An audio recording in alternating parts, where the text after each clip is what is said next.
Hello and welcome to another 2017 31 Days of Horror video.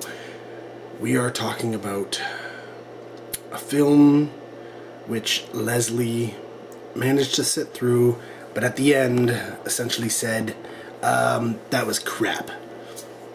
Despite me trying to change her mind, she still said, that was crap.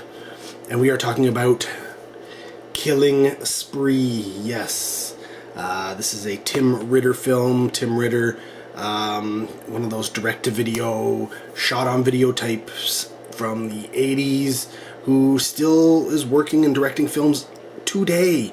Yes, you may know him from the Truth or Dare series, which I do believe that Part 5 is shooting now, or is expected to shoot. I could be wrong.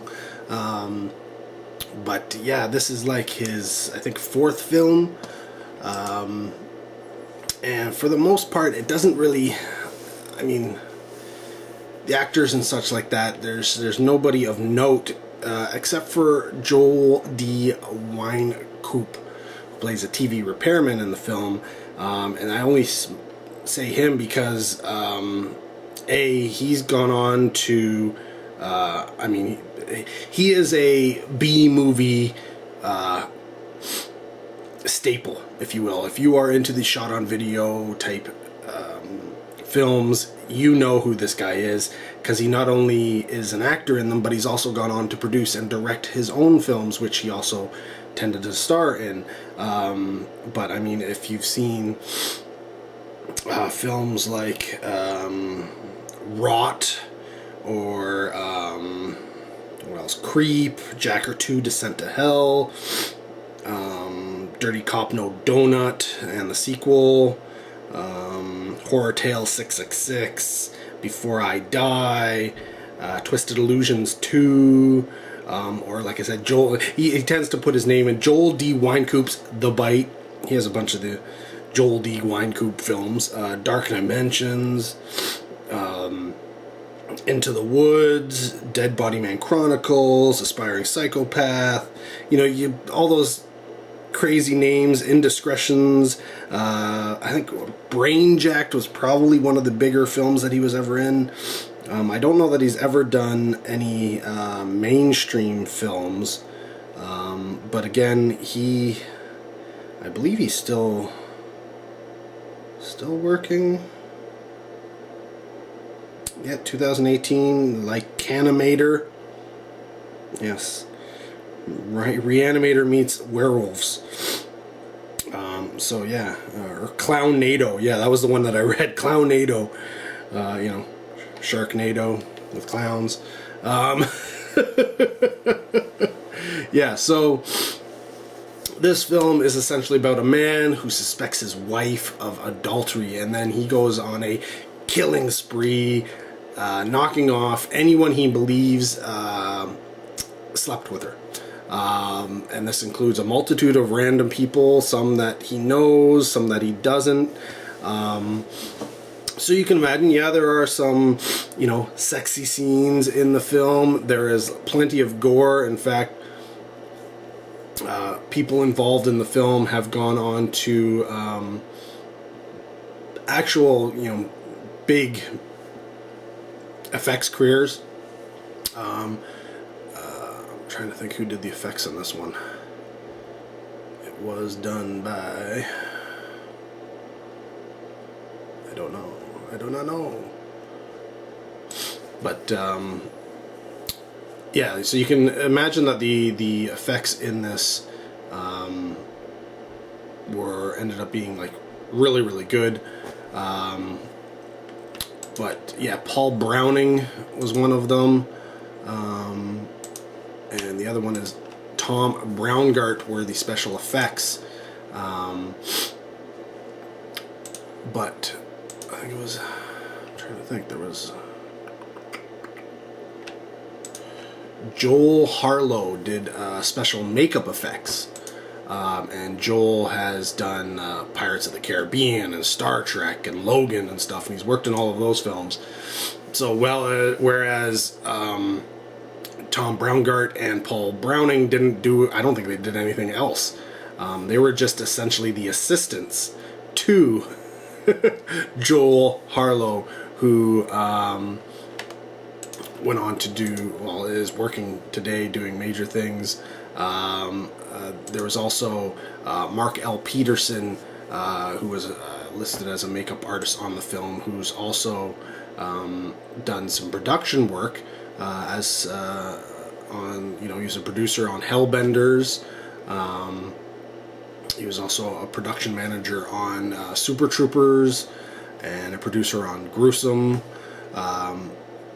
So a lot of people here have kind of gone on and done other things and better things. Some didn't. Some like to stay in this whole low budget type thing. But yeah, the special effects are really what kind of makes this film work for me. I mean, this is micro budget filmmaking. I think it was shot on 16 millimeter, so it looks a little bit better than the shot on VHS type stuff that you get from a lot of these guys. And so yeah, there's some decent sound work. There's also some really bad sound work. So it's a 50-50, well, maybe not even 50-50, but there's a mixture, good stuff and bad stuff. But it is the special effects here, which again aren't amazing to the point where you're like, this is awesome. But there are some really good kills, and I mean, there's a kill with a lawnmower and stuff that's really above par in terms of what you would normally expect from something like this. You expect some gore, you expect probably some nudity, to sell it and get it onto the shelves, to have somebody make it and get it out there. But this was kind of and that's one of the reasons why I think Tim Ritter really has come into his own in terms of this type of, I don't know, do you call it a genre? The micro budget film. But yeah, he managed to pull together a really good film despite all of the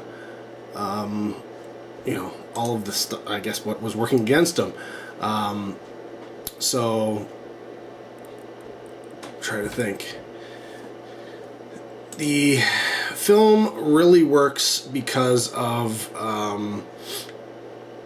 the main Asbestos Felt, who played Tom Russo, essentially the main character, and he is really one of those things where when he's on camera, you're really kind of you're focused on him. He's the one who's really mad. He's the one who's got an anger issue, and just despite the fact that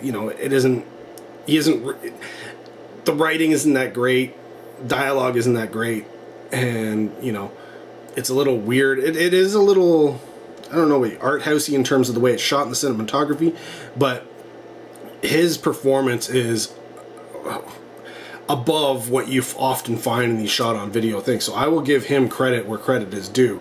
He put forth a really good performance here in this film, and he is one of the reasons that, and I think the gore are the reasons why this film actually works, and it is among the favorites of people who love this particular type of stuff, the shot on video, direct to video, micro budget films. People who are really into that tend to think Killing Spree, they put it up there in terms of their, I don't know if maybe their top 10 films they like.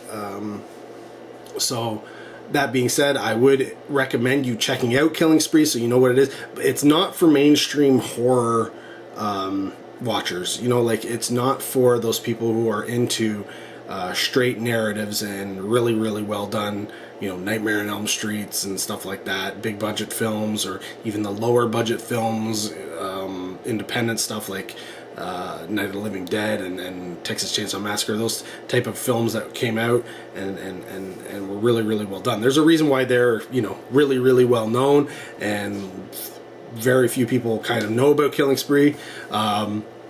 But at the same time, if you delve into this lower end of the film spectrum, I think, and you find you like it, Killing Spree is definitely something you should check out. Where can I put my phone? Oh, there it is.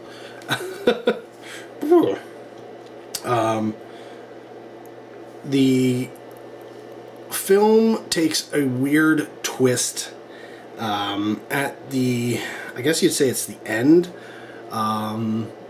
where it turns into a zombie movie. Completely unexpected. Not really necessary, but at the same time, it adds to the bizarreness of the film. Yeah, it's... Some people really liked the ending aspect of the film. I personally was kind of more interested in the revenge, killing spree, madness, killing these people you think is either are or aren't having, these affairs with your wife. I was more interested in that, but yeah, a lot of people kind of gravitate towards the end for some reason. I mean, you could be on either boat. You could like both. It's perfectly acceptable. But yeah, being a micro budget film, being that it is, it has to cut a lot of corners and stuff like that. I'm not going to give this a great rating. It's at most a 2 out of 5. But when it comes to these films, I do put this slightly up on a pedestal. Yeah, it's a weird one. It is a weird one. Take it how you will. There's some decent gore, decent acting from the main character. Some sound, music wise and all that kind of stuff is okay.